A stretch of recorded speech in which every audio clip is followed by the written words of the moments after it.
My name is Precious Chidera Okafor. The daughter of Prophet Dr. Chris Okafor. I used to live with him years ago and I left around 2020. Yes, I left around 2020 because things were about to get out of hand. While I was living in the house, amongst all my siblings, I'm the only one from my mother, while the four of them are from a different mom. While I was living in the house, I used to get treated unfairly. Like it was very, very visible, and even the workers in the house could see it.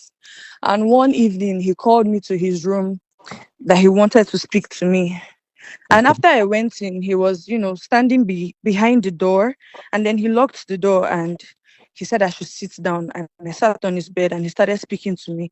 He started telling me that he knows that I always feel bad because of how he treats me differently from my siblings. But he's only doing that because he loves me.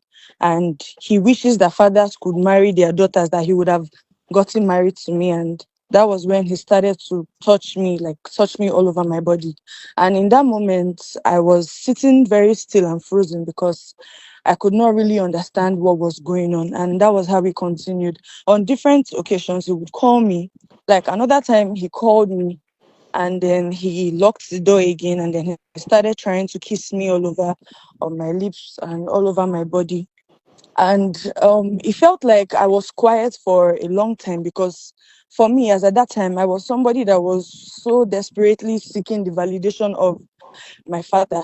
I was alone in the house. I didn't have any like, siblings of my own. So the fact that he was, talking to me, at least like for me, all I was thinking about at that time was, okay, if this is going to at least make my dad talk to me, if this is going to make him treat me equally and fairly, then okay. And there was a day I had a terrible dream, and as a man of God that he is, I went to meet him so we would pray together. And that was the night that he almost penetrated me, but it didn't happen. I think he saw how scared I was and how I was sweaty and shaky on the bed, so he said I could leave, and I left. And that was when I was able to use a teacher's phone in school, and I decided to tell my mom about all that was going on. Then the next week or a few days after, she came to get me from the house, and that Hmm. was how I left. How old were And you then? um I was about 14, 15 years old at that time. Wow. So when you told your mom, what did she do about it? She cried so much, and she was serving at that time. She was in a, I think she was in a northern state, so she had to come back, like she had to calm down.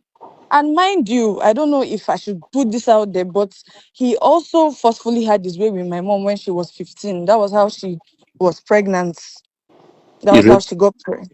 you raped your mom? Yes, You were born out of yes, rape? yes, out of wedlock, yes.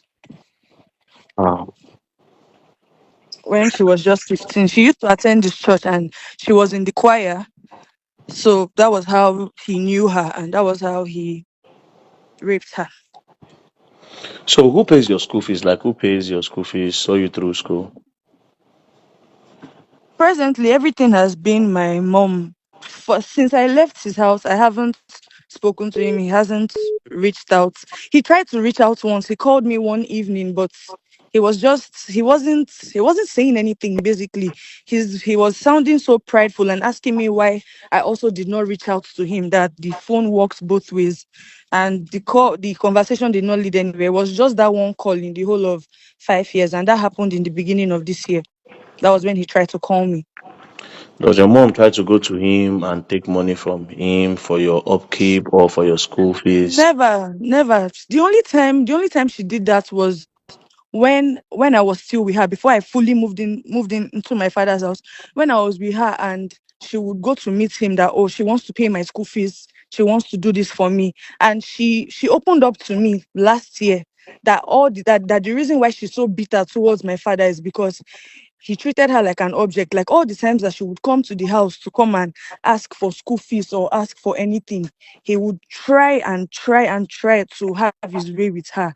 Other times I don't know. I don't want to say what I'm not sure of. I don't know if she agrees because she never said that, but she told me every single time she would go to try and get my school fees, he's always, always, always trying to have his way with her, and he's always forceful about it.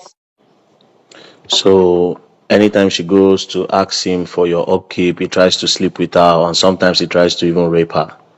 Yes. Okay.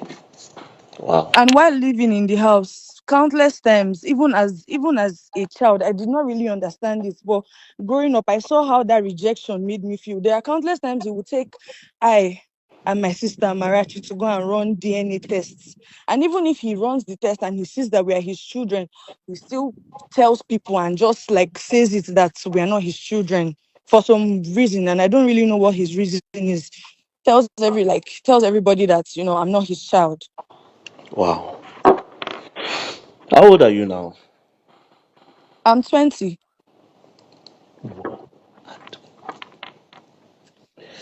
Okay. Anyways, we'll keep in touch. We'll keep in All touch, right. okay? Thank All you. right. All right. Bye. Thank you. Bye.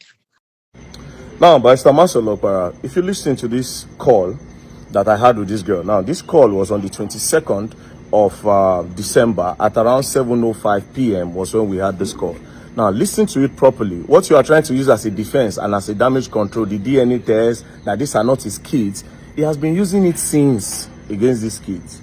They have gone to do several DNA tests and he's their father, right? Now, I will ask you a question. Whether or not he's their father or not, let's leave that by the way.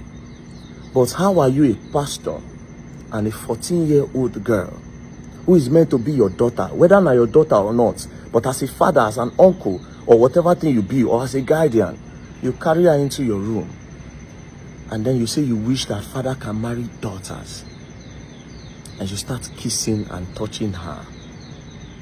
Not just that, you almost penetrated the 14-year-old according to her testimony. And as a pastor, and in the defense, you are saying that she's not your daughter. Let's say she's not your daughter. First of all, it's an abomination, 14-year-old child, as a pastor and a man of God that you call yourself, and you climb on the altar. Now, you see, you have finally put yourself in the box, right? Your kids are available. You understand? Your kids are available. This case will be a very big case for the country, and people will learn. People will learn a lot. How these men of God take advantage of the vulnerable people, manipulate them, use them anyhow they like, But your own, you had no limits. Now you say they are not your kids. It's going to be a public case. So Barrister Marcel Okpara, be prepared. These keys will be made available.